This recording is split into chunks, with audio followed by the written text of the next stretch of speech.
En Caroline du Sud, une famille est prise en otage au cours d'un ambitieux vol de banque. La police trouve des suspects. Mais on ne parviendra pas à garder le chef en prison. Le FBI et la police de 4 États américains sont déterminés à arrêter le fugitif armé, même si ce dernier est prêt à tout pour éviter la prison.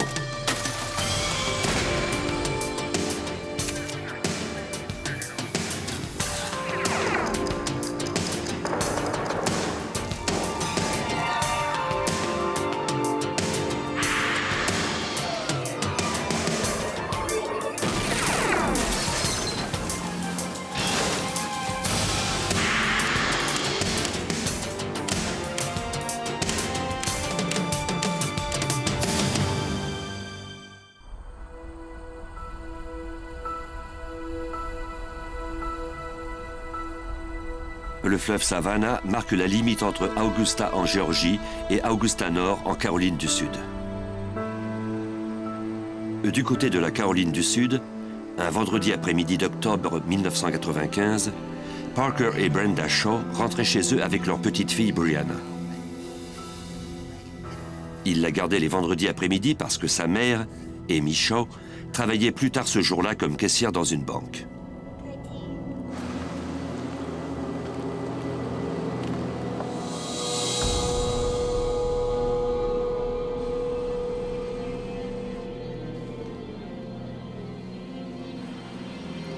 Parker tenta d'ouvrir la porte de garage, mais le dispositif d'ouverture à distance ne fonctionna pas.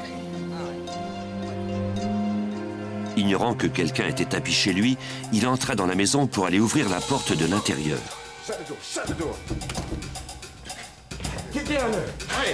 Deux intrus attachaient rapidement Parker avec du ruban adhésif. Ils le forcèrent ensuite à aller dans la chambre à coucher.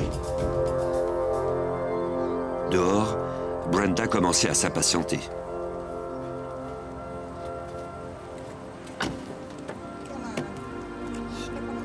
Brianna et elle se préparaient à aller vers la porte d'entrée quand la porte du garage s'ouvrit enfin.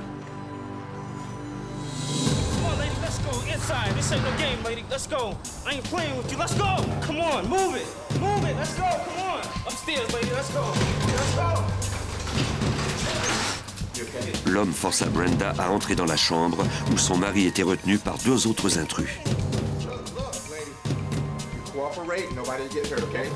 Les bandits prirent au couple argent et carte de crédit. Puis, celui qui semblait être le chef annonça qu'il était venu chercher Amy, la fille des Shaw, car elle travaillait à la banque. Il ajouta qu'ils allaient l'attendre. Les intrus retinrent les Shaw captifs pendant plus d'une heure. À 19 h, le chef ordonna à Brenda de se rendre au salon avec lui, laissant l'un de ses hommes surveiller le mari et sa petite fille. Ils attendirent l'arrivée d'Amy en regardant par la fenêtre. Ils connaissaient l'heure exacte de son arrivée.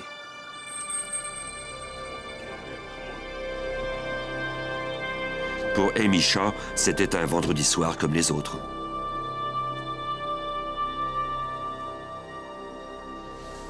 Le malfaiteur ordonna à Brenda de se rendre à la porte d'entrée. Amy fut surprise de constater que la porte était verrouillée.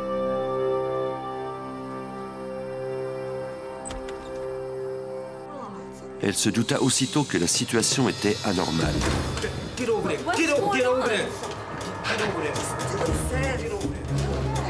Le chef saisit Amy.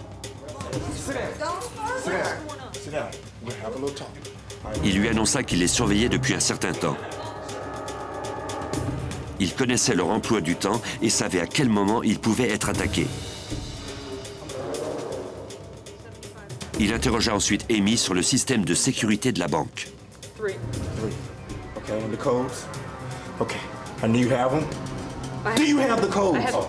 Lors de son entraînement, Amy avait appris qu'il était plus prudent d'obéir aux ordres d'un voleur. Amy déclara qu'elle pouvait le faire entrer dans la banque, mais qu'il fallait 2 codes pour ouvrir la chambre forte et qu'elle n'en avait qu'un.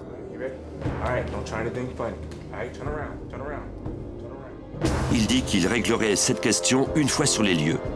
Il l'a mis ensuite en garde. Si quelque chose ne tournait pas rond, il s'en prendrait à sa famille. Le chef de la bande annonça à ses complices qu'il se rendait à la banque avec Amy. Il leur demanda d'attendre son appel.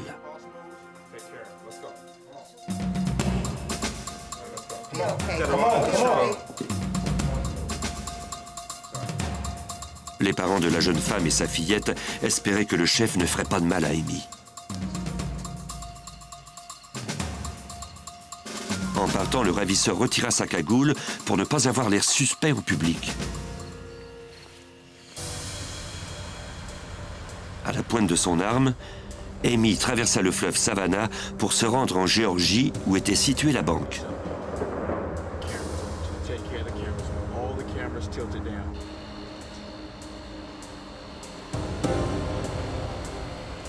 Le malfaiteur ordonna à Amy de faire lentement le tour de la banque en voiture afin qu'il puisse voir si une équipe d'entretien ménager se trouvait à l'intérieur.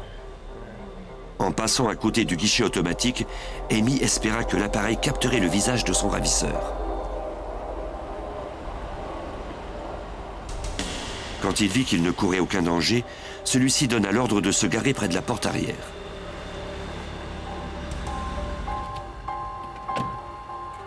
Une fois à l'intérieur, elle devrait lui expliquer ses moindres gestes afin qu'il s'assure qu'elle ne déclenchait pas le système d'alarme. Une fois de plus, il la menaça de la tuer si elle n'obtempérait pas. Une fois à l'intérieur, Amy lui montra les systèmes d'alarme qu'elle pouvait désactiver.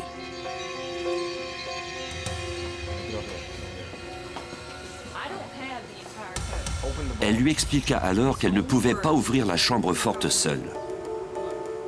Elle connaissait une des combinaisons et l'une de ses collègues connaissait l'autre.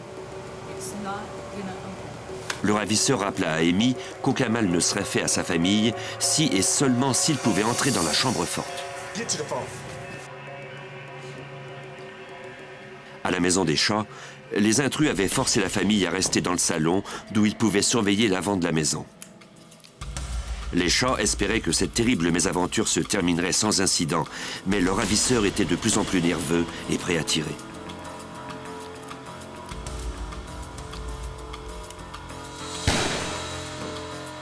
D'ailleurs, un de leurs pistolets fit feu accidentellement.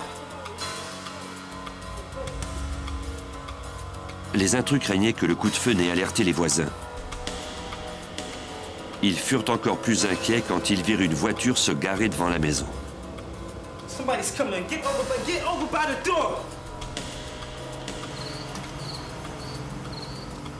C'était leur autre fille, avec son mari et leur fillette, qui leur rendaient visite.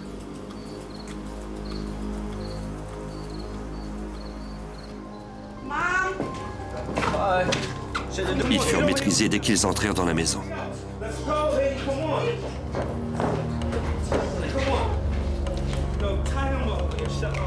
Les ravisseurs devaient maintenant surveiller 6 otages. À la banque, le chef de la bande ordonna à Amy d'appeler sa collègue pour obtenir la seconde combinaison.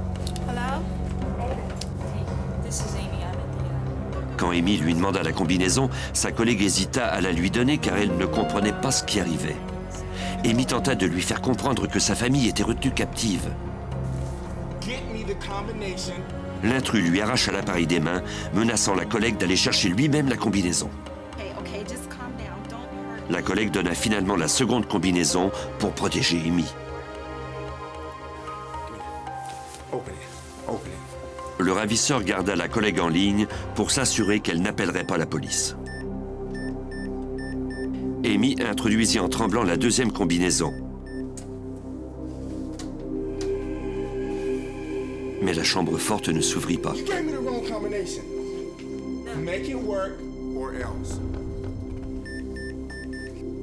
Amy fit une nouvelle tentative.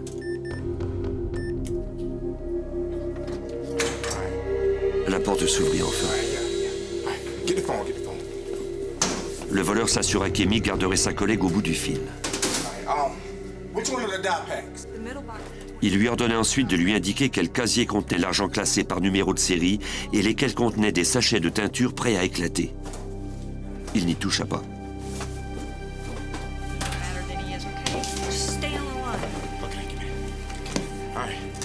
Après avoir pris l'argent, le ravisseur d'Amy lui ordonna d'appeler ses parents sur une autre ligne.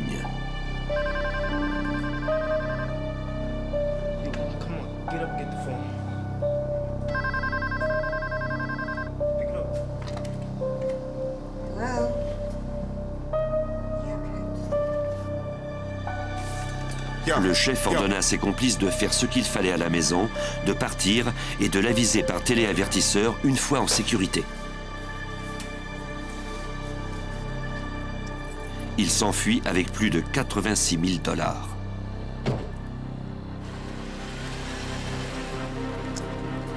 Quand il fut parti, Amy déclencha le système d'alarme pour qu'on vienne l'aider. Puis, pétrifiée d'angoisse, elle appela chez ses parents. Sa mère lui ordonna de ne pas appeler la police. Les hommes armés étaient toujours là. Mais il était trop tard.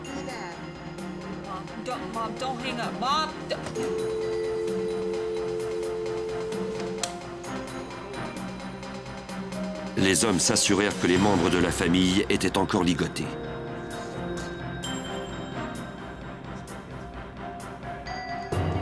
Ils semblaient sur le point de partir. Mais l'un d'eux hésitait. Il y avait 6 témoins gênants à ce crime. À 20 h, les agents du service de police de Richmond County répondirent à l'appel de la banque en Géorgie pour apprendre que le crime le plus grave avait été commis de l'autre côté du fleuve. L'enquêteur en chef était Kenneth Booth. On a transmis toutes les informations au bureau du shérif d'Edgefield County, en leur disant que la famille était peut-être encore captive. L'enquêteur Don Bullock du bureau du shérif d'Edgefield County en Caroline du Sud prit l'appel. C'était un cas de prise d'otage. Pour nous, c'était un code 1, ce qui signifie qu'on doit se rendre sur les lieux le plus vite possible. La famille avait appelé pour dire que les hommes étaient partis, mais les policiers devaient s'en assurer.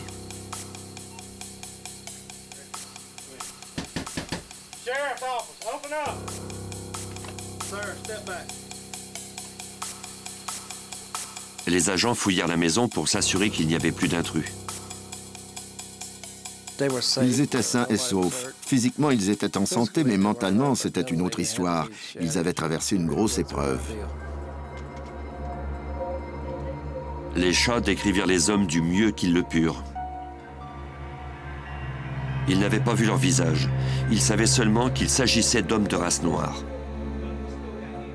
Ils étaient armés et agressifs. L'un d'eux avait braqué son arme sur Parker Shaw. Mais il n'avait pas tiré.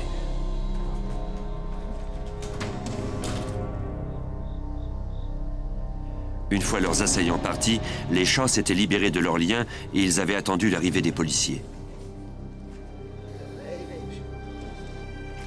Parker déclara que les hommes avaient pris les clés de la voiture de son gendre. Il décrivit également leurs vêtements. Les policiers transmirent l'information à toutes les unités de patrouille. Comme c'est toujours le cas lors d'un vol de banque, les autorités de Richmond County avisèrent le FBI. L'agent spécial Jerry Jones du bureau d'Augusta en Géorgie rencontra Amy pour l'interroger. Elle lui décrivit le chef de la bande et lui indiqua dans quelle direction il était parti. Elle déclara qu'elle croyait qu'un appareil avait capté son image et parla à l'agent Jones de la caméra du guichet automatique à l'extérieur de la banque. Elle avait tenté de le faire s'approcher suffisamment pour que l'appareil puisse capter son image. Malheureusement, celui-ci n'était activé que lorsque quelqu'un introduisait sa carte bancaire dans le guichet. Ça n'a donc pas fonctionné. Les caméras à l'intérieur ne l'avaient pas filmé non plus. L'enquêteur Bullock arriva sur la scène du crime à Augusta Nord, où les experts le mirent au courant de l'état de la cueillette des indices. Des techniciens de la division des autorités policières de la Caroline du Sud avaient relevé des empreintes huileuses de chaussures sur le sol du garage et les avaient photographiées pour d'éventuelles comparaisons. Dans la maison, les techniciens trouvèrent la douille du projectile tiré dans le salon. Elle provenait d'un pistolet de calibre 38, mais il n'y avait aucune empreinte digitale. Toutes les tentatives pour relever les empreintes digitales des assaillants échouèrent. Ceux-ci portaient des gants qu'ils n'avaient jamais ôtés. Au bout de l'allée, les enquêteurs trouvèrent un véhicule coincé dans le fossé. Quand les deux suspects ont quitté la maison, ils voulaient prendre une voiture et ils sont revenus à l'intérieur chercher la clé d'une des victimes. En faisant marche arrière, ils sont tombés dans le fossé et ne sont pas parvenus à en faire sortir la voiture. Ils ont donc dû partir à pied. Les techniciens trouvèrent des empreintes digitales inconnues dans la voiture. Autant d'indices qu'ils pourraient comparer plus tard à d'éventuels suspects. Non loin de la maison, ils trouvèrent de nombreux objets qui, croyaient-ils, avaient été abandonnés par les assaillants en fuite. Il y avait de nombreuses armes, notamment un fusil de chasse et un Magnum 357.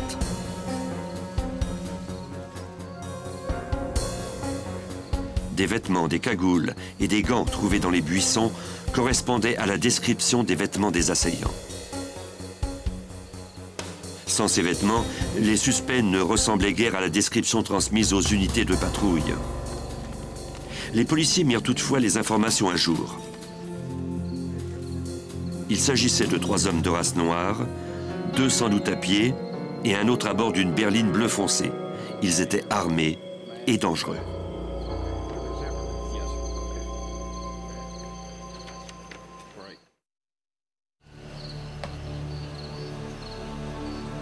En 1995, les autorités de la Caroline du Sud et de la Géorgie étaient à la recherche de 3 hommes qui avaient retenu en otage les membres de la famille Shaw et volé une banque. Moins d'1 heure après l'appel au service d'urgence, un policier qui n'était pas de service se rendait à la maison des Shaw quand il entendit sur sa radio la nouvelle description des suspects. Il aperçut alors 2 hommes qui correspondaient quelque peu aux informations et qui s'éloignaient du secteur. Hey guys, let me talk to you for just a second. Where you guys coming from? Le policier interrogea les 2 hommes comme nous le raconte l'enquêteur Don Bullock. Il leur a demandé ce qu'ils faisaient là. Ils ont répondu qu'ils revenaient du terrain de l'église où ils avaient joué au basket. Or, ils n'avaient pas de ballon et ils étaient à pied. Des renforts arrivèrent rapidement. Les policiers savaient que le terrain de basket à côté de l'église n'était pas éclairé. Il était tard et il faisait noir. Il a vite compris qu'il s'agissait sans doute des suspects.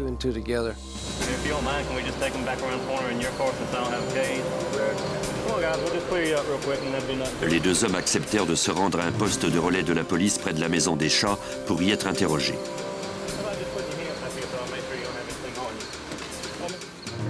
On les identifia comme étant Daniel Evans et Lamarco Roscoe. À la banque, l'agent spécial Jerry Jones apprit que 2 hommes étaient détenus provisoirement. J'ai décidé de quitter la banque quand j'ai vu que la caissière était en sécurité. J'ai traversé en Caroline du Sud pour y interroger les 2 suspects.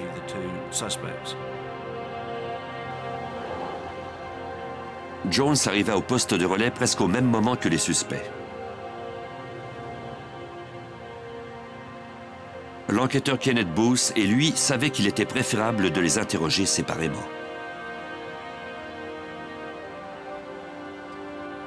On les a séparés parce que généralement, ça les décontenance. Ils se demandent ce que l'autre a dit. Quand ils se rendent compte que l'autre a peut-être parlé avant eux, ils commencent à collaborer.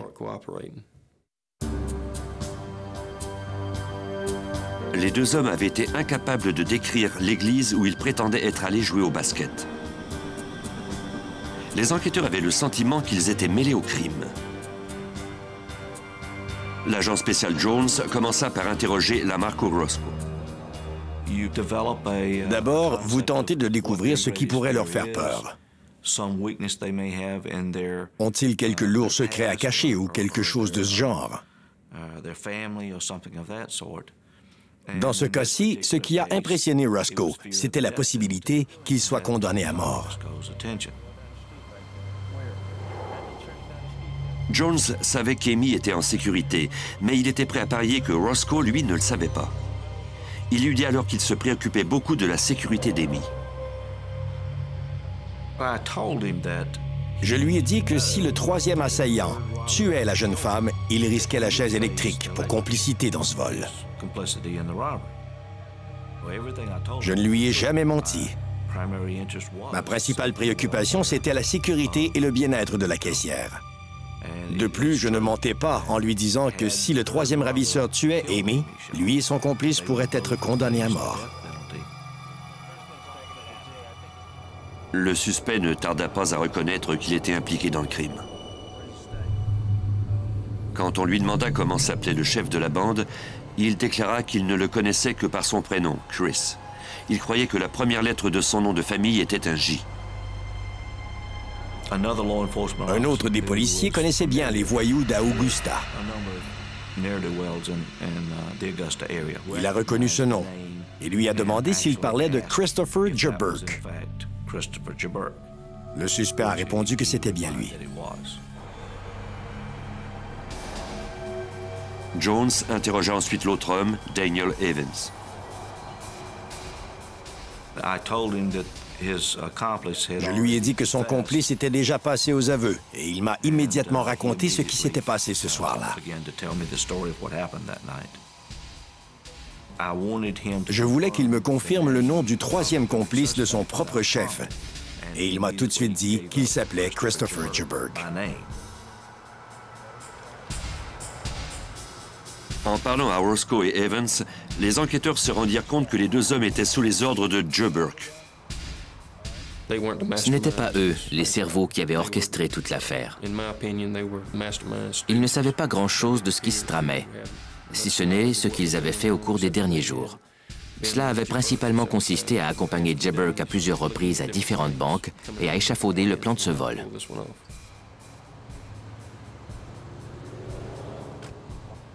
Après qu'il eut terminé les interrogatoires préliminaires, Jones apprit qu'on avait trouvé le numéro de téléphone d'un téléavertisseur sur l'un des deux suspects. Il demanda à l'un des agents de composer ce numéro. Quand le propriétaire du téléavertisseur rappela, le policier s'identifia. Son interlocuteur lui dit alors qu'il s'appelait Chris Joburg. Il déclara qu'il se trouvait à 150 km de là, au Mont Vernon, en Géorgie. Joburg était sur la défensive et avant de raccrocher, il demanda au policier si celui-ci l'accusait de quelque crime. Les enquêteurs se rendirent sans tarder à la maison de Joburg. Il était bien connu des autorités et les policiers savaient déjà où il vivait.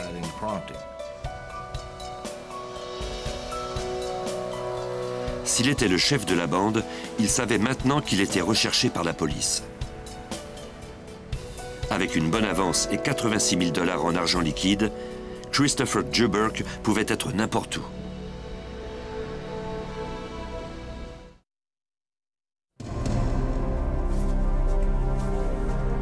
En octobre 1995, les autorités étaient à la recherche de Christopher Joburg suite à un enlèvement et à un vol de banque à main armée.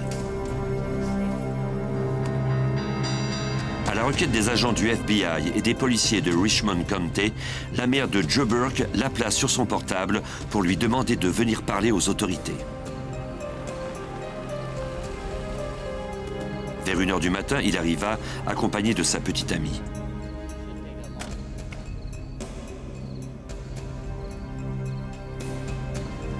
Bien qu'âgé d'à peine 19 ans, Joburg était déjà en liberté conditionnelle pour 5 ans pour vol et évasion d'un centre de détention. Les enquêteurs l'emmenèrent pour un interrogatoire. Yeah, well, we'd just like to verify that, and just a standard procedure. La petite amie de Joe Burke accepta de l'accompagner. Au bureau du shérif, l'agent spécial Jerry Jones interrogea Joe Burke à propos de la prise en otage de la famille Shaw et du vol de banque en Géorgie. Joe Burke reconnut qu'il connaissait les deux bandits qui étaient passés aux aveux, mais il nia être impliqué dans ce crime. Il déclara qu'au moment du vol, il se trouvait au Mont Vernon en Géorgie avec sa petite amie et une autre jeune femme.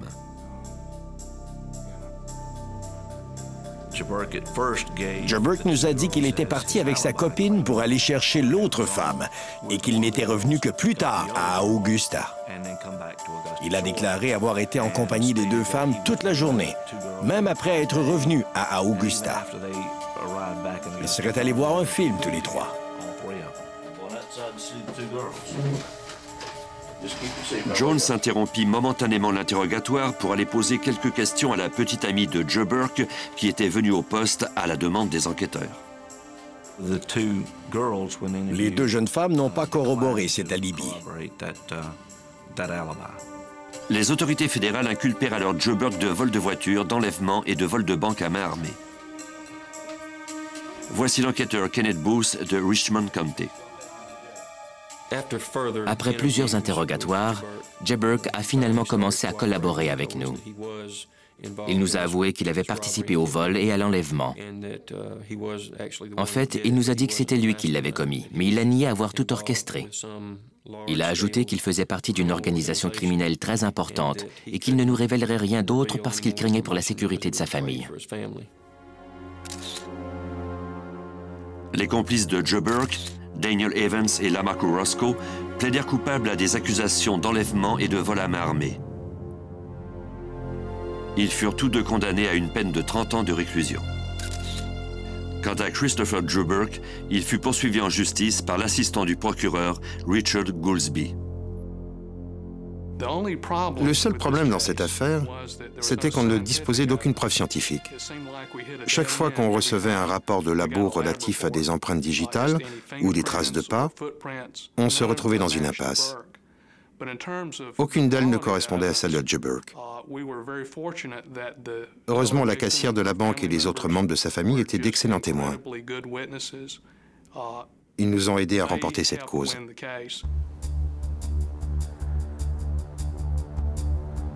Joe Burke fut reconnu coupable de 6 chefs d'accusation, ce qui le rendait passible d'une peine de prison à vie sans possibilité de libération conditionnelle. Dans l'attente de connaître sa peine, Joe Burke fut détenu dans une petite prison de comté. Il y fit la connaissance d'un détenu. Jerome Frierson Bay, un autre voleur de banque, attendait son procès pour 3 vols à main armée. La prison du comté faisait alors l'objet de travaux d'agrandissement.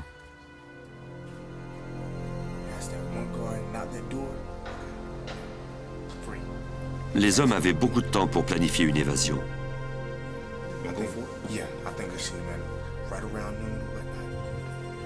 Le 27 mars 1996, un gardien qui patrouillait comme à l'habitude remarqua une porte ouverte. On constata que 2 prisonniers manquaient à l'appel, Christopher Joe Burke et Jerome Frierson Bay. Des ouvriers avaient vu 2 prisonniers courir en direction d'un boisé non loin de la prison. Des équipes de recherche ratissèrent les bois, sans succès. Les équipes étendirent plus loin leurs recherches dans les bois et les marécages.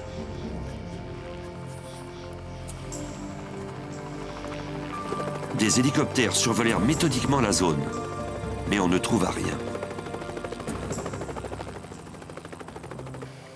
Pendant qu'on poursuivait les recherches, les policiers d'Edgefield County en Caroline du Sud commencèrent à vérifier sporadiquement la maison des Shaw pour s'assurer que tout était normal.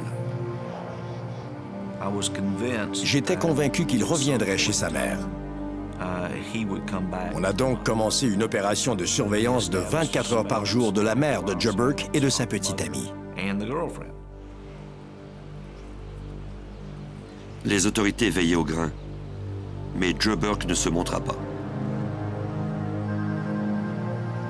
Doug Fender, alors agent spécial pour le FBI, tomba sur une piste intéressante.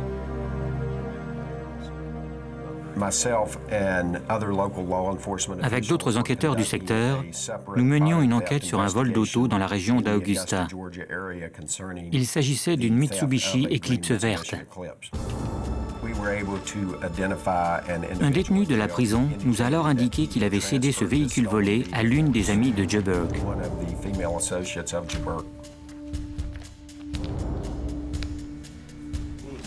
Les agents interrogèrent la jeune femme à l'hôtel où elle travaillait. Elle commença par dire qu'elle ignorait tout de l'évasion, mais l'agent Fender se montra persuasif. Quand elle comprit qu'elle risquait la prison, elle reconnut avoir aidé au succès de l'évasion.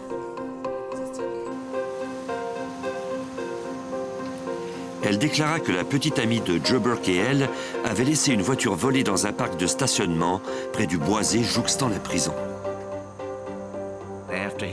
Après son évasion de la prison, il n'a eu qu'à se rendre jusqu'à la voiture et à s'enfuir avec Frierson Bay.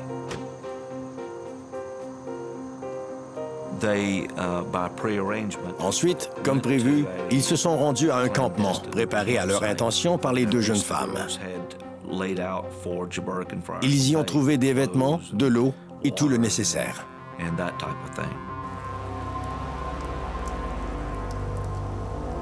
Les évadés trouvèrent facilement les vêtements, aliments et armes qui les attendaient.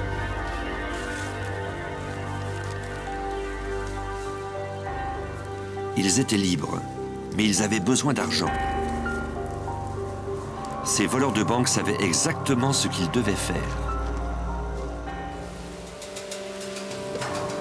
Le lendemain, une voiture correspondant au véhicule volé se gara devant une banque de Lumberton en Caroline du Nord, soit à 350 km au nord-est de la prison. Deux hommes portant chapeau, gants et lunettes fumées dévalisèrent la banque à la pointe d'un fusil. Les employés obtempérèrent pour éviter qu'il n'y ait des victimes.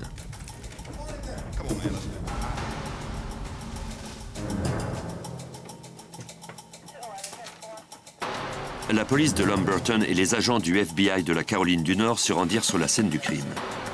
Ils constatèrent que les voleurs étaient partis avec 4 500 $.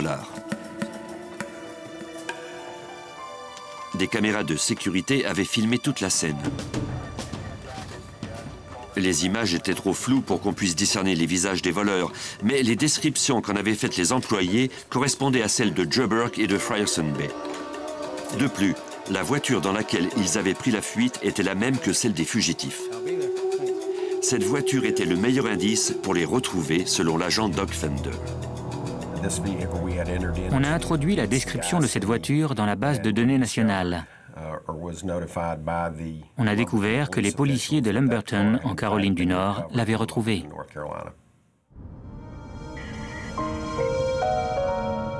Une heure plus tard, les agents reçurent le rapport d'une intrusion dans une maison à Lumberton et d'un vol de voiture. Ils interrogèrent les victimes. Un homme et sa femme effectuaient des réparations sur leur voiture dans le garage quand deux hommes armés avaient fait irruption, exigeant des vêtements de rechange et les clés du véhicule.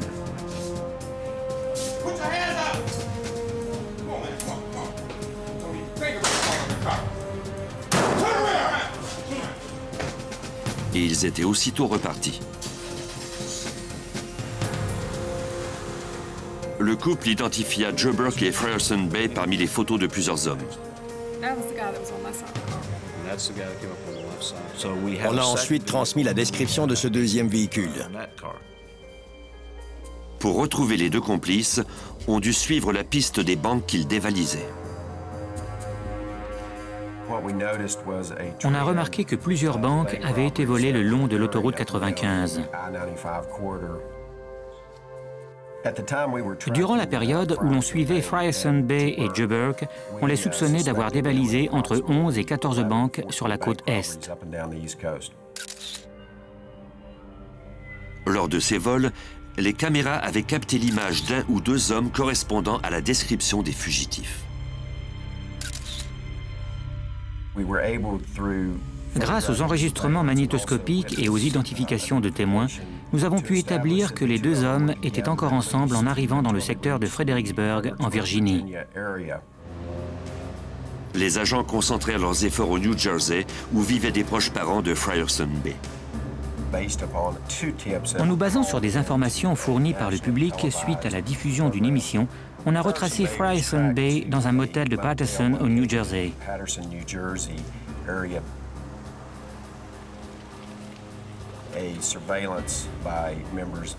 Les agents du bureau du FBI de cet État ont commencé à le surveiller. Quand ils ont pu établir que le suspect habitait dans cette chambre de motel, ils ont décidé de rester sur les lieux.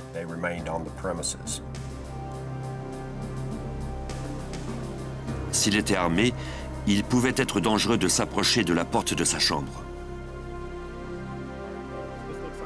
On décida donc d'attendre qu'il sorte. Bientôt, les agents apprendraient à leurs dépens que le fugitif ne se laisserait pas capturer sans se battre.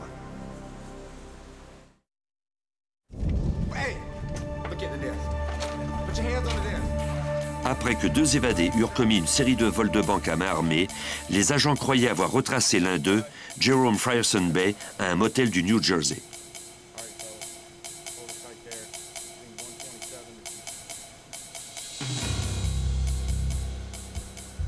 Après quelques heures d'attente, ils aperçurent le fugitif. Pendant qu'il se rendait à sa voiture, une unité SWAT passa à l'action. Il verrouilla la voiture de l'intérieur, mais cela n'allait pas arrêter l'équipe, comme nous le raconte l'agent spécial Doug Fender. Un des hommes de l'unité SWAT a fracassé la vitre de l'auto à l'aide du manche de sa mitraillette. Frierson Bay a ensuite été sorti de force du véhicule. Dans la voiture, les agents trouvèrent un pistolet semi-automatique Glock de calibre 40 chargé, de même que 1 500 $ d'argent volé.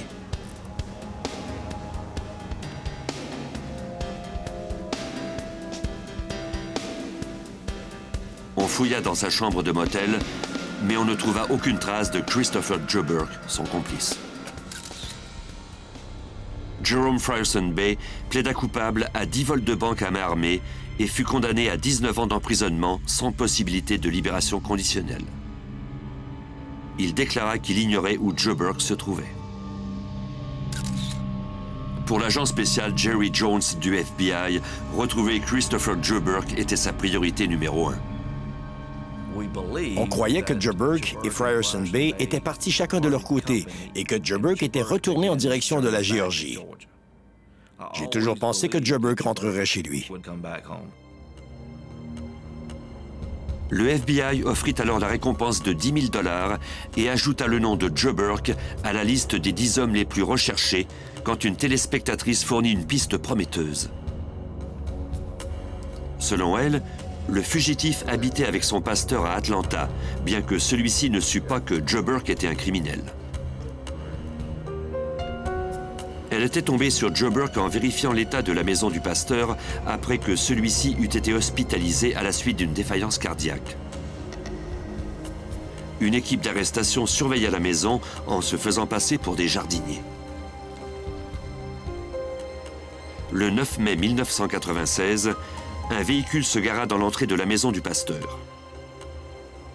Quand le conducteur en descendit, les agents le reconnurent immédiatement. C'était Joe Burke.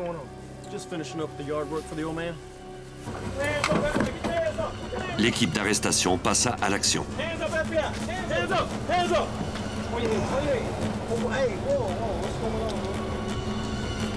Pris par surprise et piégé, Joe Burke ne put s'enfuir.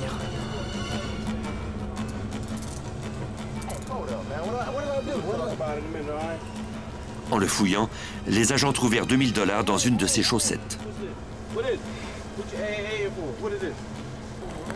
Il fut remis en détention en attendant sa sentence suite au vol de banque et à l'enlèvement à Augusta. Quand Joe Burke a été arrêté à Atlanta, la pression sur nos épaules s'est dissipée et on a poussé un long soupir de soulagement. On a tous pu rentrer chez nous, mais pas pour longtemps.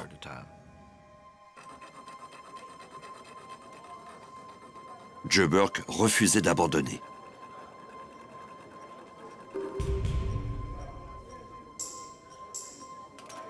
Six semaines après sa capture, il s'échappa de nouveau de sa cellule.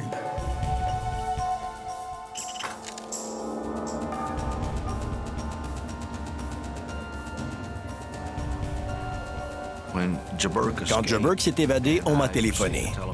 Je me suis rendu à la prison pour tenter de préserver tout indice qu'il aurait pu laisser derrière lui.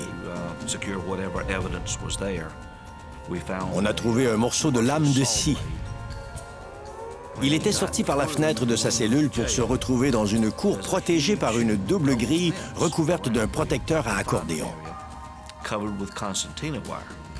Il a dû passer par-dessus cette grille et ce protecteur à accordéon.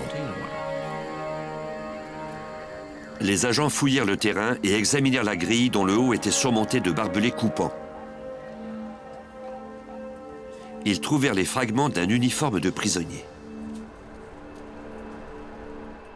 On y a relevé des traces de sang. On savait donc qu'il s'était blessé, mais il était à pied. Il fallait espérer qu'il n'était pas loin. On a commencé à suivre sa trace dans un secteur rural et boisé qui menait à un secteur marécageux d'environ 25 km².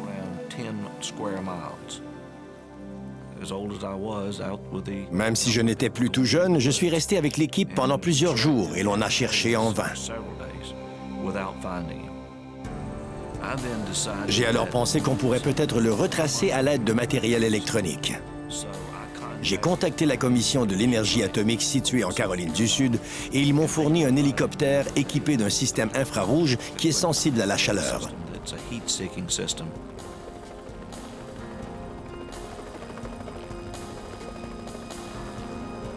L'équipe fouilla des dizaines de kilomètres carrés avec cet équipement ultra performant. Mais Joe Burke échappa à la détection. Il courait toujours.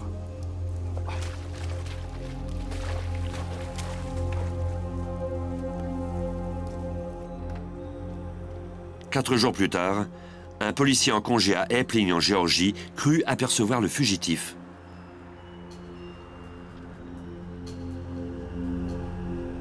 L'homme boitait comme s'il était blessé. Le policier appela ses collègues au poste et ceux-ci vinrent prendre position dans tout le secteur.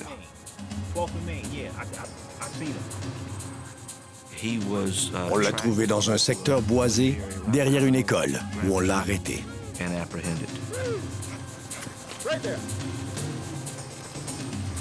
Christopher Joe Burke était de nouveau en détention.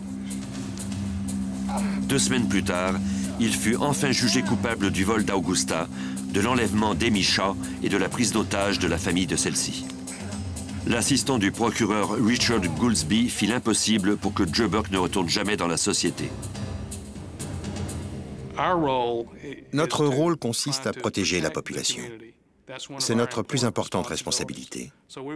Nous étions donc très préoccupés par cette affaire et nous voulions qu'il écope de la peine maximale. Par bonheur, la Cour l'a condamné à la peine maximale, ce qui consistait en la prison à vie, plus 5 ans. Joe Burke fut condamné à purger sa peine à la prison fédérale Leavenworth au Texas. Sans possibilité de libération conditionnelle, sa seule chance de recouvrer la liberté serait de s'évader.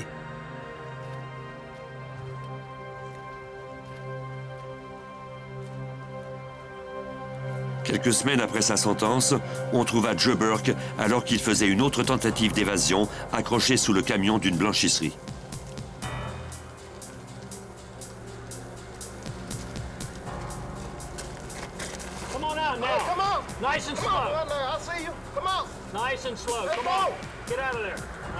Il était pratiquement parvenu à se rendre à la grille d'entrée.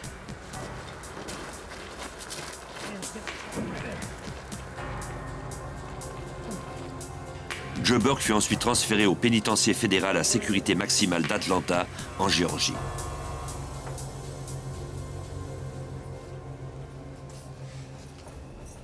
Même si Houdini se trouvait au pénitencier d'Atlanta, il ne pourrait pas s'en échapper. Et Christopher Joe Burke n'a rien d'un Houdini. Personne ne doute que Joe Burke n'essaie encore de prendre le large. Mais maintenant, il est détenu dans l'une des prisons les mieux gardées d'Amérique.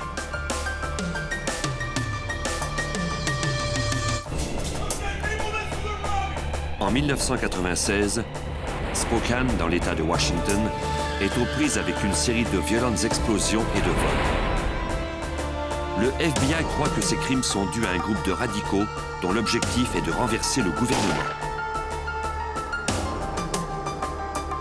Les enquêteurs devront éviter de dangereux pièges laissés par des ennemis invisibles pour arrêter un groupe extrémiste qui a choisi d'imposer la terreur.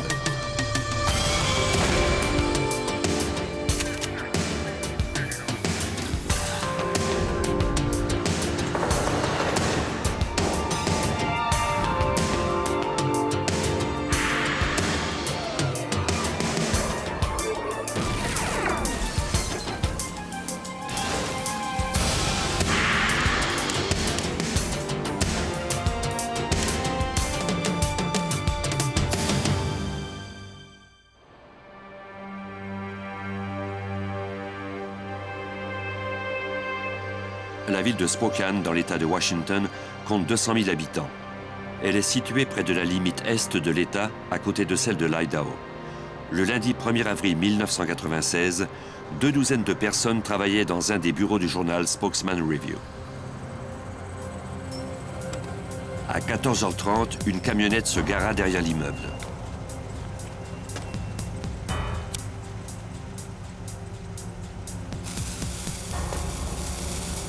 Elle y resta moins de 15 secondes.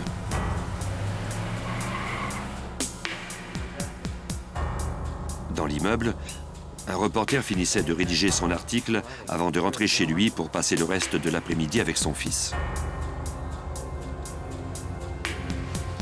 Il ignorait ce qui les attendait à l'extérieur.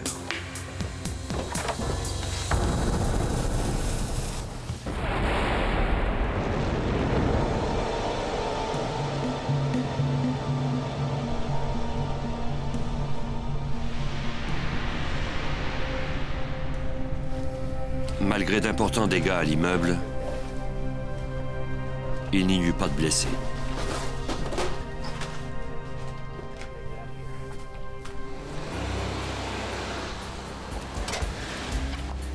Des unités du bureau du shérif de Spokane répondirent aux appels d'urgence.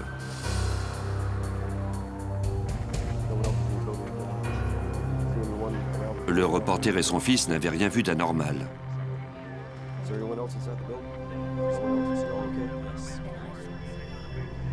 Une employée déclara que quelques secondes avant l'explosion, elle avait aperçu un homme portant une cagoule sauter à bord d'une camionnette blanche qui avait démarré en vitesse pour disparaître derrière l'immeuble. Elle n'avait pas noté le numéro de la plaque d'immatriculation. Alors que la plupart des agents se trouvaient dans les bureaux du journal, une camionnette blanche se gara près d'une succursale de la US Bank à Spokane, à quelques kilomètres de là. 15 minutes s'étaient écoulées depuis l'explosion. 2 hommes armés portant une cagoule firent irruption dans la banque et annoncèrent qu'il s'agissait d'un hold-up.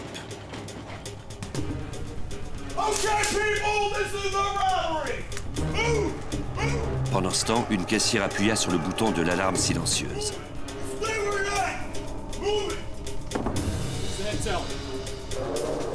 Les voleurs menacèrent de faire exploser une bombe tuyau si quiconque désobéissait à leurs ordres. Ils ordonnèrent à la caissière de ne pas leur donner les liasses d'argent qui contenaient des pochettes d'encre destinées à tacher les billets et ceux qui les manipulaient. Quand les intrus eurent obtenu l'argent, ils forcèrent tout le monde à se regrouper dans un coin.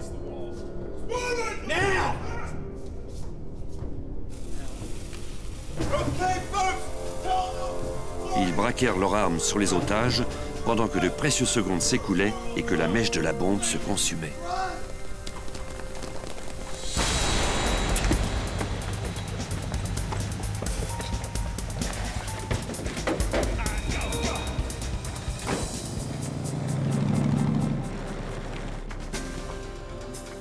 Les enquêteurs qui se trouvaient dans les bureaux du journal entendirent la nouvelle de cette seconde explosion et du braquage sur la radio de la police.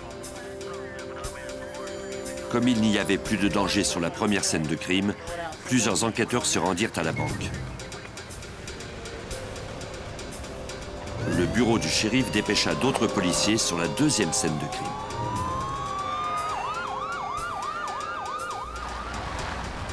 L'agent spécial Mark Cullinan du FBI se rendait alors au bureau du journal avec son collègue.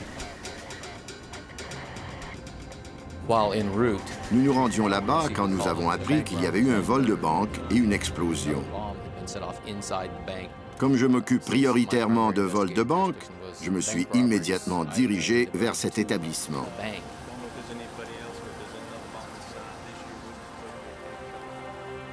Les employés et les clients étaient en état de choc, mais il n'y avait pas de blessés.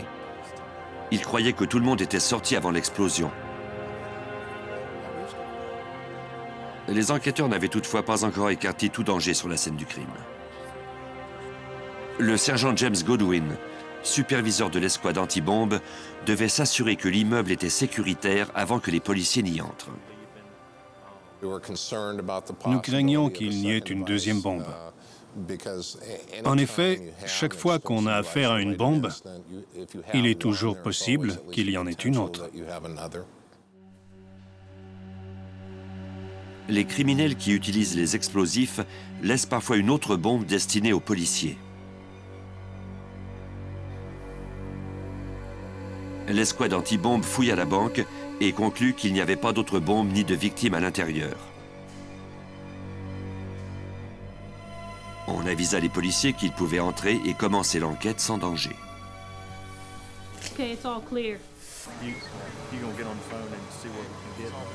Les intrus étaient organisés et ils avaient agi rapidement. En l'espace de quelques secondes, ils s'étaient enfuis avec 50 000 $. Ce n'étaient pas des voleurs de banque typiques. En général, les vols de banque sont commis par des individus seuls qui ont besoin d'argent pour payer leur drogue. Que des individus soient entrés ainsi pour prendre le contrôle de la banque, avec un tel degré de violence et après avoir tout planifié, c'était complètement inhabituel. Les policiers interrogèrent une femme qui se trouvait dans l'aire de stationnement de la banque au moment du vol. Après l'explosion, elle avait vu deux hommes portant des cagoules s'enfuir de la banque et monter à bord d'une camionnette blanche. Un troisième homme était au volant. Il avait les cheveux gris et portait la barbe. Elle avait eu le temps de noter le numéro de la plaque d'immatriculation du véhicule.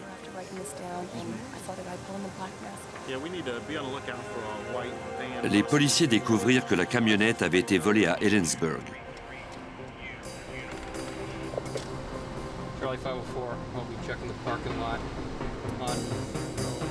Les répartiteurs du service d'urgence de Spokane transmirent la description du véhicule à toutes les unités de patrouille. Les agents commencèrent à effectuer des recherches méthodiques des rues voisines. Au bureau du journal, on interrogea les témoins.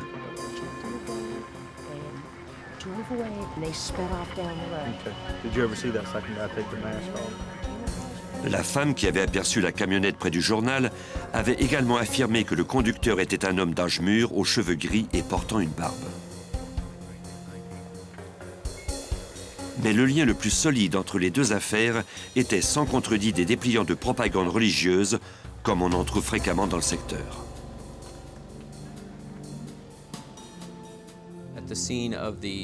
Sur la scène de l'explosion de Spokesman Review, de même qu'à la US Bank, on a découvert plusieurs dépliants laissés par les voleurs.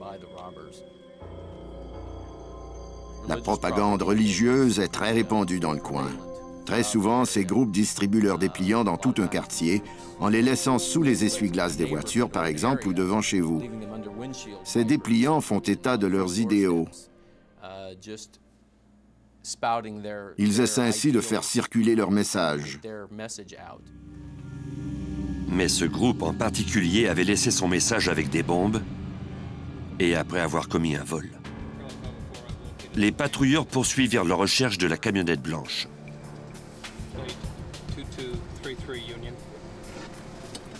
90 minutes après le vol de banque, un des agents retrouva le véhicule dans une aire de stationnement à 1,5 km de la banque.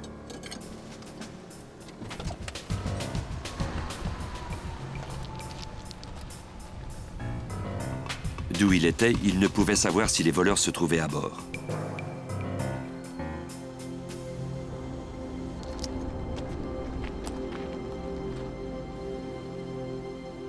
Il n'y avait personne à l'intérieur.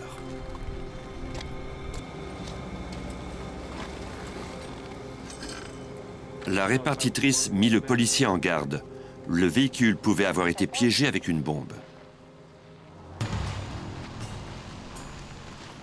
Quelques minutes plus tard, l'escouade anti-bombe arriva. Les experts croyaient que les voleurs avaient peut-être posé des bombes à l'intérieur. S'il y avait un explosif dans la camionnette, le détonateur pouvait être contrôlé par radio. Comme les radios de la police peuvent déclencher ces dispositifs, les experts ordonnèrent aux policiers d'éteindre tous leurs appareils. Comme ils disposaient de suffisamment d'espace pour le faire, ils utilisèrent un robot pour effectuer une première vérification. On a d'abord envoyé le robot pour obtenir quelques images. Mais on ne voyait pas très bien. On a ensuite envoyé un technicien vêtu d'une combinaison anti-bombe. Ses collègues attendirent son rapport au poste de commandement mobile.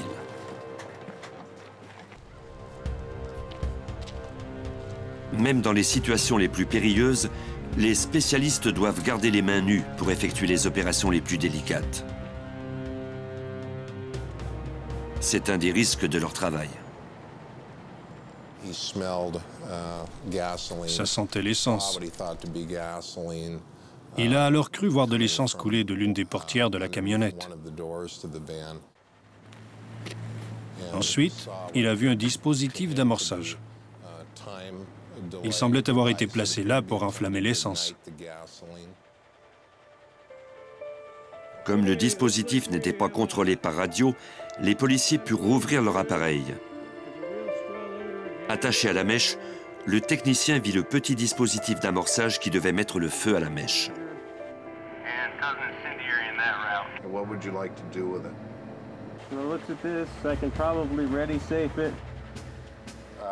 Mark, before you go ahead and separate the two, would you let us know that you're going to do it? Afin de préserver tout indice, le technicien mettait sa propre vie en péril.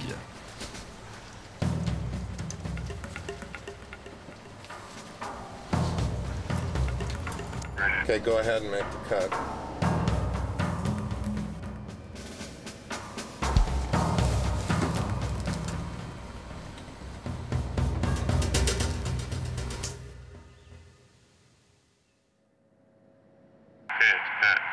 All right, good. Get it out of there. Cela fonctionne. Okay, he's got it. He's got it out of there. Dans la camionnette, les enquêteurs trouvèrent un autre exemplaire du manifeste que les voleurs avaient laissé à la banque et au bureau du journal. Pour l'agent spécial David Bedford, la propagande du dépliant était typique des groupes de la région prônant la suprématie des Blancs. Il y avait tout un prêchi-prêcha sur l'usure, un terme qui nous vient de la Bible et qui fait référence au taux d'intérêt. Mais ce qui était le plus frappant dans ce dépliant, c'était un symbole. Pour analyser ce manifeste, les agents savaient qu'ils pourraient obtenir de l'aide de l'un des reporters du Spokesman Review. Bill Morlin est un expert en groupes extrémistes de la région.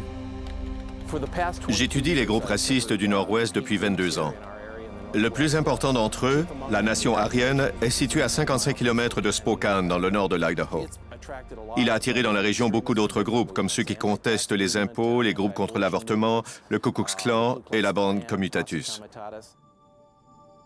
Le FBI montra à Morlin le manifeste des voleurs. C'était le credo des racistes blancs. Mais ce qui m'a le plus étonné, c'était ce qu'il y avait au bas de la page. On pouvait y voir une croix chrétienne à laquelle on avait superposé un P.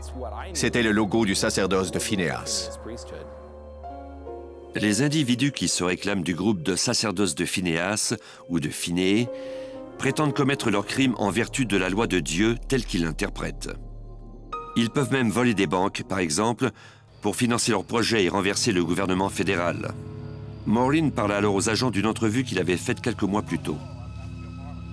Dans le cadre d'un reportage, il avait réussi à rencontrer plusieurs membres d'un groupe extrémiste dans un endroit secret.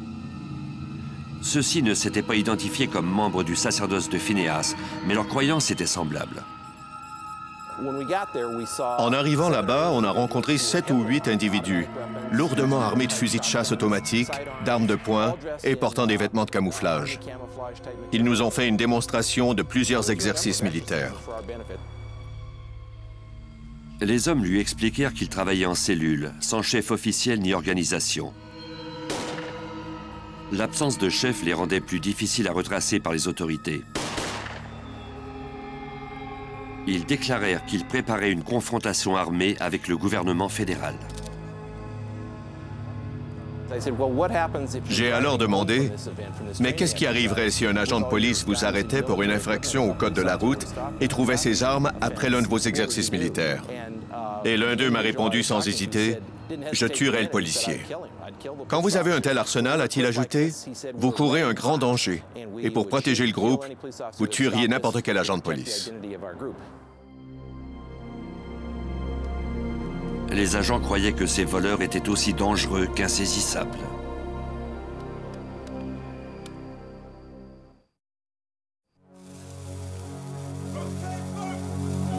Après que des hommes eurent volé une succursale de la US Bank de Spokane dans l'État de Washington et fait exploser des bombes à la banque et au bureau d'un quotidien, les autorités en vinrent à soupçonner un groupuscule armé extrémiste qui s'appelait le sacerdoce de Phinéas. Bill Moreland, reporter au Spokesman Review, est spécialisé dans les groupes extrémistes du nord-ouest des États-Unis. Le FBI lui demanda des détails sur les membres du sacerdoce de Phinéas qui commettent des crimes au nom de leur religion. Ce sont des groupes clandestins de 6 ou 7 personnes qui partagent les mêmes croyances et qui décident de les manifester. Ils n'en parlent pas à l'humanité tout entière et on ne peut pas trouver leur numéro de téléphone dans le bottin ni sur Internet. Ils agissent en secret. Ils croient que Dieu est un de leurs membres et qu'ils obéissent à ses ordres en commettant ces crimes. L'agent spécial David Bedford faisait partie de l'équipe d'enquête sur les groupes extrémistes de la région. Après le vol, on avait bien peu de pistes. Les individus portaient des cagoules et des vêtements de camouflage. Ils portaient aussi des gants. Mis à part le portrait robot qu'on avait fait faire du conducteur de la camionnette, nous n'avions pas grand-chose. Les agents du FBI auraient souhaité disposer d'autre chose qu'un croquis avant de demander l'aide du public, car ils réduiraient ainsi les fausses pistes. Malheureusement, ils ne pouvaient pas attendre. On a dû faire imprimer ce qu'on avait et distribuer des affiches un peu partout dans l'État de Washington, en Oregon et en Idaho, en espérant que quelqu'un identifierait cet individu. On a reçu des centaines et des centaines de tuyaux, de pistes possibles sur l'identité de cet individu. Malgré des centaines d'heures à suivre des pistes, les enquêteurs n'obtinrent rien de valable.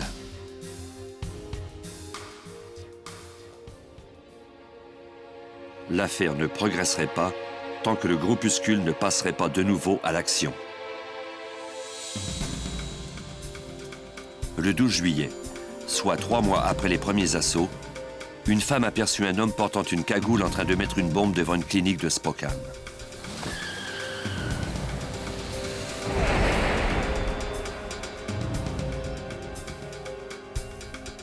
Elle appela la police pour donner le numéro de plaque d'immatriculation de sa camionnette.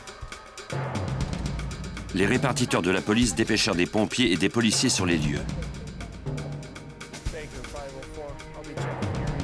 Comme une dizaine d'autres policiers, l'agent Dan Spivey se mit en route vers la clinique.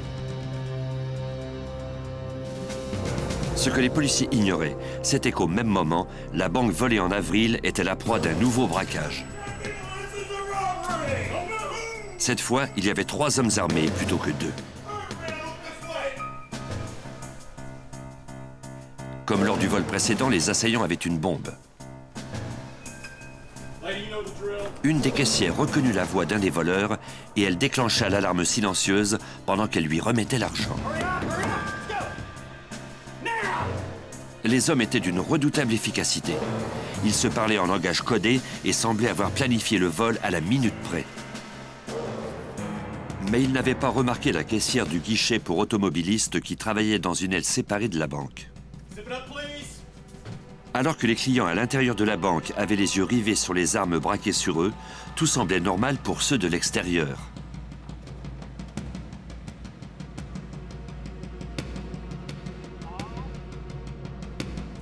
La caissière du guichet extérieur espérait que les voleurs n'avaient pas entendu la voix du client sur le haut-parleur et que celui-ci pourrait l'aider. Elle ignorait si le client comprendrait ses gestes et s'il l'aiderait ou s'enfuirait. À la banque, les assaillants échangèrent quelques mots et déclarèrent que c'était un code bleu. Ils s'enfuirent avec 37 000 $ en argent liquide et la bombe qu'ils avaient apportée.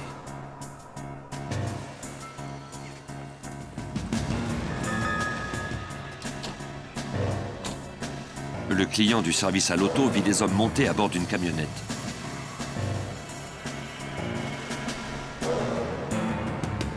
Il les prit en filature pendant qu'il appelait le service d'urgence.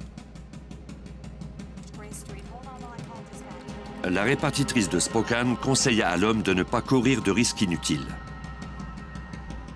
Celui-ci lui dit qu'il suivrait le véhicule à bonne distance jusqu'à l'arrivée des policiers. L'agent Dan Spivey se dirigeait vers la banque quand on lui annonça qu'un client poursuivait les voleurs. La répartitrice nous a annoncé qu'un homme muni d'un portable avait pris les suspects en filature. Ainsi, on retransmettrait les informations à tous les patrouilleurs.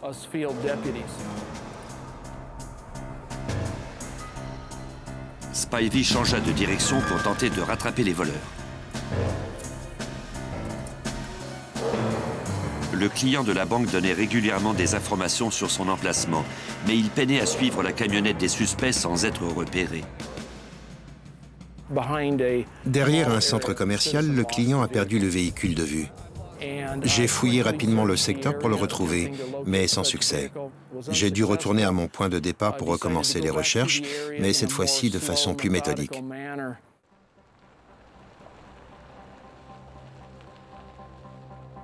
Après 1 heure de recherche, Spivey entra dans un garage au nord du centre-ville. J'ai vérifié à l'étage supérieur et à l'une des extrémités, j'ai cru apercevoir le véhicule suspect. Excuse me, ma'am. Would you leave the area right now, please? Get on the other side of the lot. Sir, could you get away from that vehicle and go down towards the other end of the lot? Thank you. 504 rear plate 2233 Victor. Une des plaques d'immatriculation était identique à celle du véhicule du vol de banque.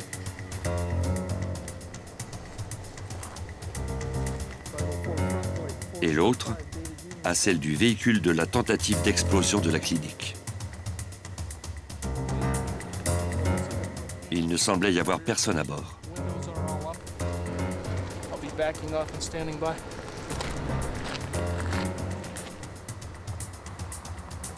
Le sergent James Goodwin, de l'escouade anti-bombe, qui avait aidé à désamorcer la bombe dans la camionnette après le vol de la banque en avril, déclara le véhicule dangereux. Compte tenu de l'autre affaire, ce véhicule pouvait tout autant contenir un engin explosif.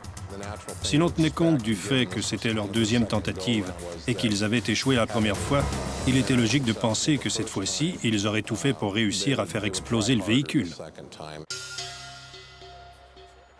Il y avait une forte odeur d'essence, mais il était difficile de savoir quel type d'engin explosif se trouvait dans la camionnette.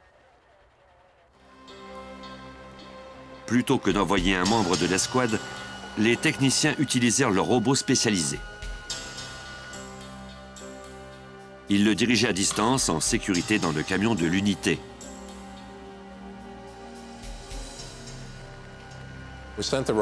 On a envoyé le robot pour voir ce que contenait le véhicule. L'appareil était muni d'une caméra vidéo. C'étaient les yeux à distance de l'escouade anti-bombe. Les techniciens téléguidaient le robot afin de voir ce que contenait la camionnette. Les fenêtres de cette camionnette étaient teintées et l'on n'a donc pas pu voir grand-chose.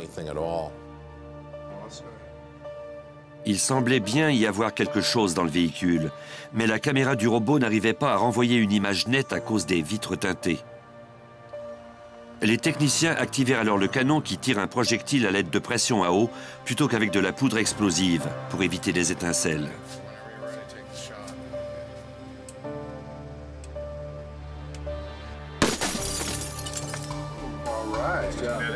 Les robustes pinces du robot servirent à retirer les éclats de verre.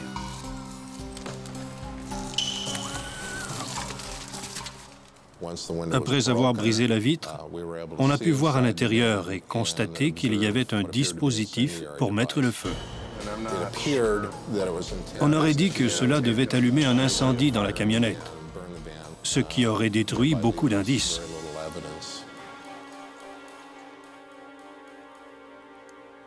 Le technicien sortit la bombe du véhicule à l'aide du robot téléguidé. Il put ensuite transporter la bombe à un endroit isolé où elle serait désamorcée. On utilisa de nouveau le canon à eau.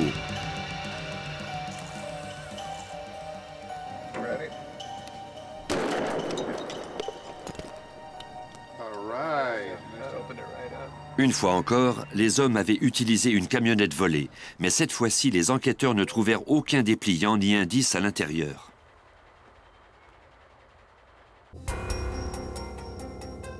Bien qu'il y ait eu 3 assaillants lors de ce dernier braquage, le FBI croyait que c'étaient les mêmes individus qui avaient volé la banque 3 mois plus tôt. Ils demandèrent de l'aide à l'expert judiciaire Richard Vodder-Brugge du service d'analyse audio-vidéo. Les ressemblances entre les vêtements et les armes de 2 des hommes laissaient croire qu'ils avaient pris part aux 2 vols. Vodder-Brugge analysa ensuite les images pour déterminer la taille des suspects. J'ai recours à une technique qui s'appelle la photogrammétrie. Pour ce faire, j'utilise les mesures d'objets fixes qui se trouvent sur la scène. Je détermine ensuite l'angle de prise de vue, c'est-à-dire comment la caméra elle-même est située par rapport aux objets fixes. Comme les caméras étaient orientées vers le bas, Vodder-Brugge dut faire de savants calculs mathématiques pour déterminer la hauteur réelle des objets. Il compara ensuite la hauteur des objets fixes comme les pattes d'une table à la taille des voleurs. Il conclut que les voleurs du vol en avril étaient vraisemblablement les mêmes que 2 des hommes du vol en juillet. L'un d'eux mesurait environ 1,69 m et l'autre 1,82 m. Le fait que j'ai établi que ces individus étaient de même taille dans les 2 cas nous a permis de renforcer la thèse selon laquelle les mêmes types avaient commis les 2 vols. Pour aider à la capture de ces terroristes, la US Bank offrit une récompense de 100 000 $. Malgré cette récompense, 1 mois s'écoula sans qu'on trouve de nouvelles pistes. Les agents croyaient que les terroristes s'entraînaient et se préparaient à leur prochain coup.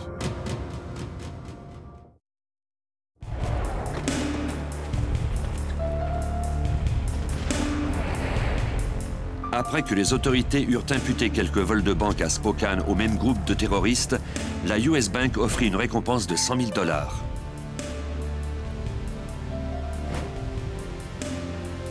Le FBI fit alors publier un portrait robot du conducteur de la camionnette ayant servi à la fuite des voleurs. 1 mois après le second vol, soit au mois d'août 1996, la récompense offerte permit d'obtenir une piste intéressante.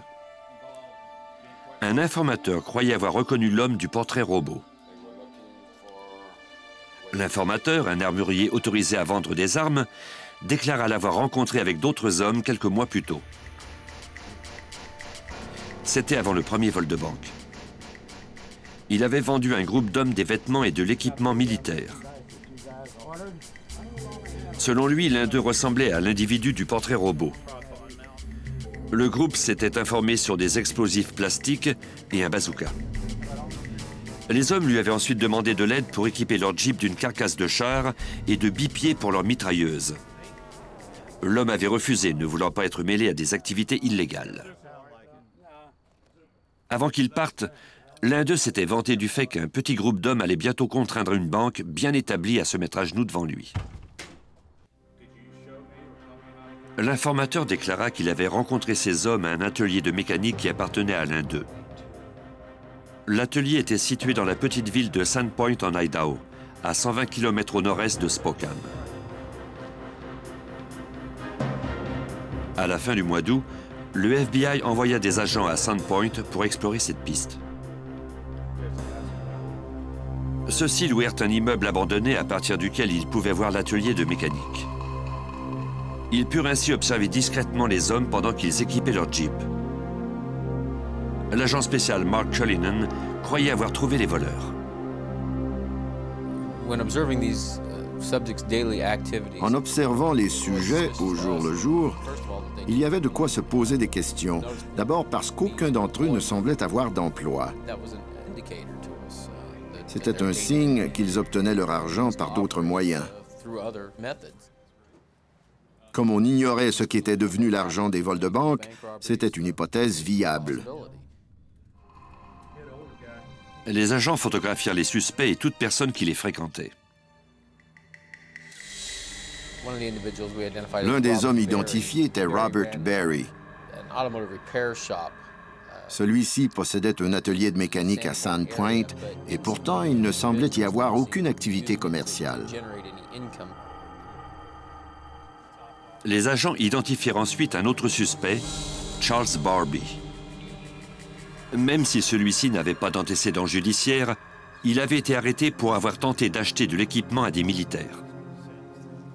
Barbie et Berry étaient de la même grandeur que les voleurs de banque dont les experts avaient évalué la taille.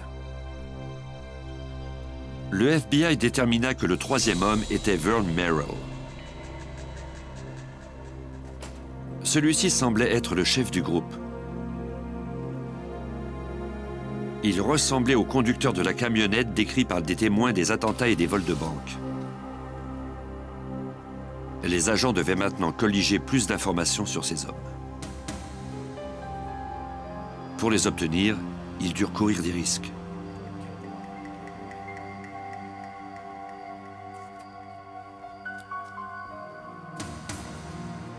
Un soir, au début septembre, après que les suspects eurent quitté l'atelier, l'équipe de surveillance installa une caméra cachée sur un poteau téléphonique derrière l'atelier. Les agents ne savaient pas s'il y avait des pièges dans les environs et ils ignoraient aussi s'ils étaient surveillés. Ils purent terminer sans encombre.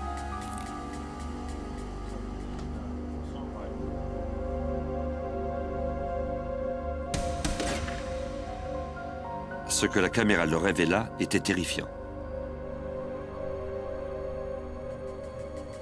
Les hommes utilisaient diverses armes et projectiles pour voir lesquels transperçaient le mieux les portières de voitures et les gilets pare-balles en Kevlar. À l'évidence, ils se préparaient au combat.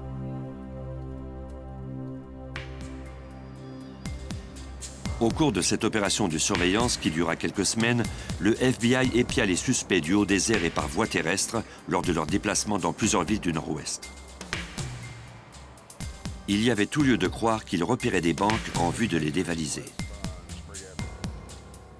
Le 6 septembre, soit 2 mois après le deuxième vol de banque, le journal, la banque et la clinique qui avaient été ciblés par les terroristes reçurent des lettres de menaces dans lesquelles on leur promettait d'autres violentes attaques. Les autorités mirent alors un plan au point pour pouvoir suivre les voleurs vers leur prochaine cible, quelle qu'elle fût. But that's not to say they couldn't take any of the other back roads down to meet or intersect I-90.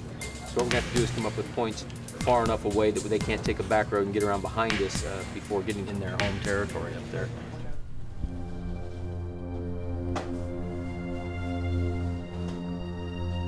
Un mois plus tard, soit le 8 octobre. Les agents qui surveillaient les suspects croyaient qu'ils en étaient aux derniers préparatifs d'un autre vol de banque. Okay, listen up, units. They're all leaving now. 3 white male occupants. Pulling out the front gate. Ils contactèrent l'agent spécial David Bedford. 69213. They're leaving now. Un agent m'a appelé pour m'annoncer qu'ils chargeaient leur véhicule. J'ai alors contacté plusieurs de mes collègues pour leur dire de sauter dans leur voiture et de se diriger vers Sandpoint. Quelque chose allait se produire et on devait tous s'y rendre le plus vite possible pour les surveiller, car on ignorait où ils se dirigeaient. Le FBI repéra les suspects alors qu'ils quittaient Sandpoint pour se diriger vers l'ouest. Par les plaques d'immatriculation de la camionnette, on pouvait deviner qu'ils s'apprêtaient à commettre un crime. Les plaques n'étaient pas les mêmes à l'avant et à l'arrière. De plus, elles provenaient de véhicules volés. Cela rendait toute l'opération encore plus urgente. Les agents suivirent les hommes sur 600 km en direction de l'ouest jusqu'en Oregon.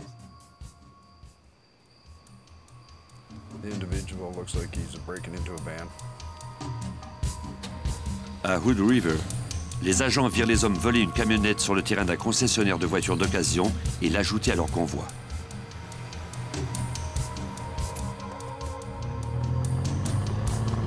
Si les agents ne se trompaient pas, les suspects allaient utiliser cette camionnette volée pour dévaliser une banque et ils l'abandonneraient ensuite. On a vu les véhicules s'arrêter à un relais routier. Ils ont alors sorti des choses d'un véhicule pour les mettre dans l'autre et ils ont semblé se consulter. Ensuite, ils sont repartis à bord d'un véhicule. Les agents qui prirent la camionnette en filature devinèrent alors où les suspects se rendaient. Vers 6 heures du matin, nous étions à plusieurs centaines de kilomètres de notre point de départ, en banlieue de Portland. On les a alors vus serpenter à travers la ville. À 10 heures, il n'y avait plus de doute sur la banque qui serait attaquée par les suspects.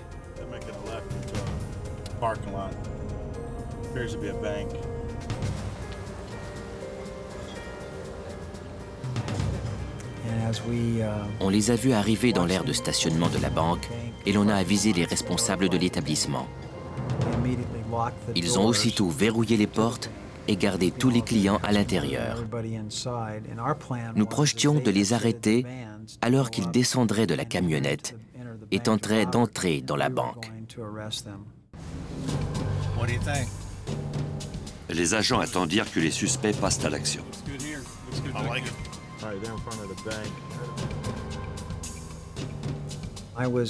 J'étais à environ 30 mètres d'eux.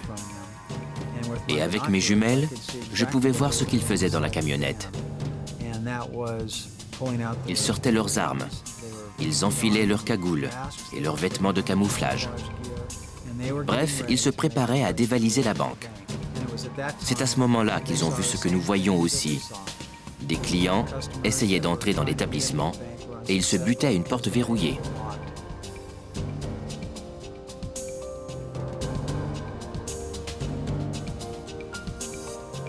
Les suspects suspendirent les opérations. Les agents en place appelèrent pour connaître leurs instructions.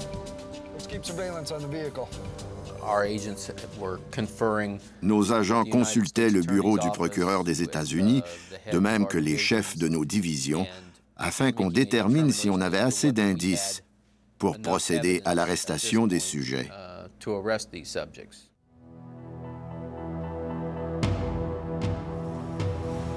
Pendant ce temps, des unités de surveillance suivirent le véhicule volé et virent les suspects monter à bord de leur Suburban. Ils ont repris la direction de l'État de Washington et nous les avons suivis. Et bientôt, les agents eurent l'autorisation de procéder à une arrestation. Il leur restait à attendre l'occasion la moins risquée.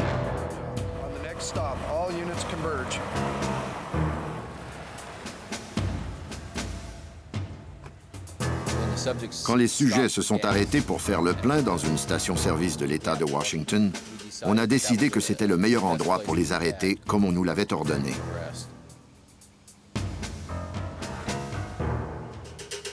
Mais avec des suspects armés aussi violents, Rien ne garantissait que l'arrestation serait facile.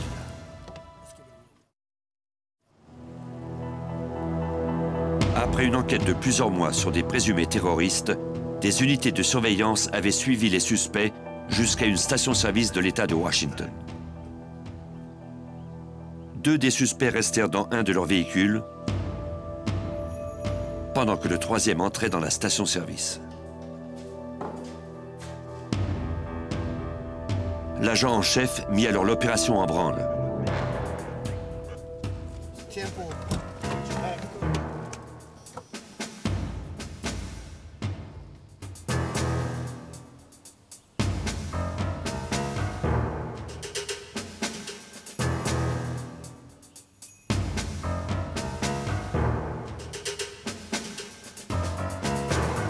Tous les agents devaient se synchroniser pour que les suspects soient surpris.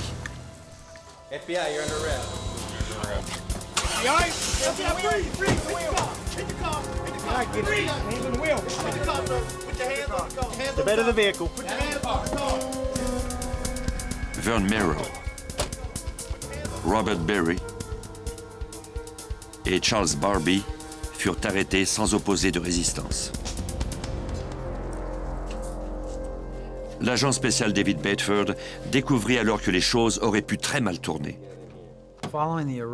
À la suite des arrestations, on a fouillé leur véhicule et trouvé des grenades à main, des milliers de cartouches, environ une demi-douzaine d'armes différentes, des masques à gaz, des canettes de gaz lacrymogène.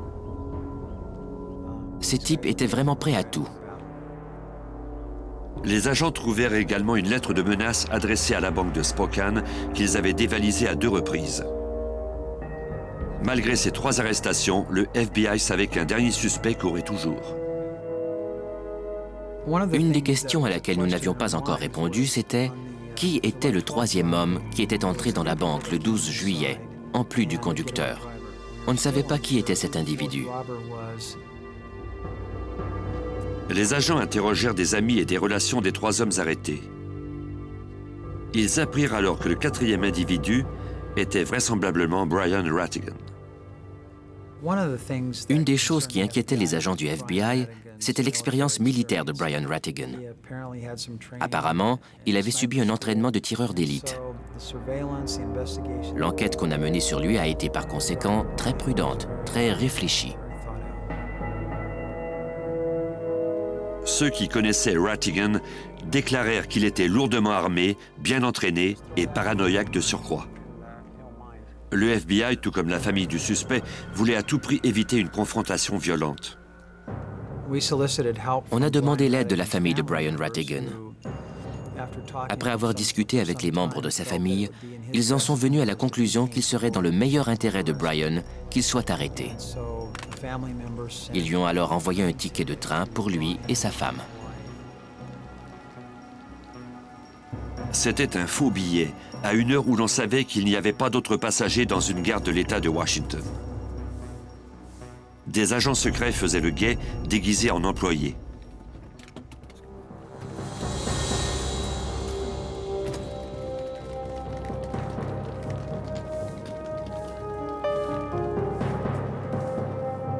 Quand Rattigan baissa momentanément sa garde, ils passèrent à l'action.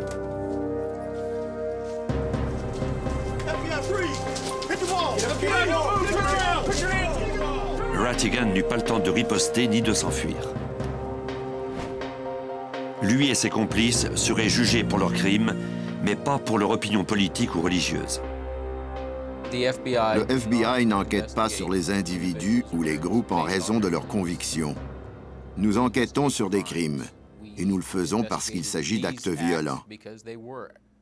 Il y a eu des attentats à la bombe, il y a eu des vols de banque. Nous avons dû mener notre enquête comme nous l'aurions fait pour n'importe quel autre crime violent.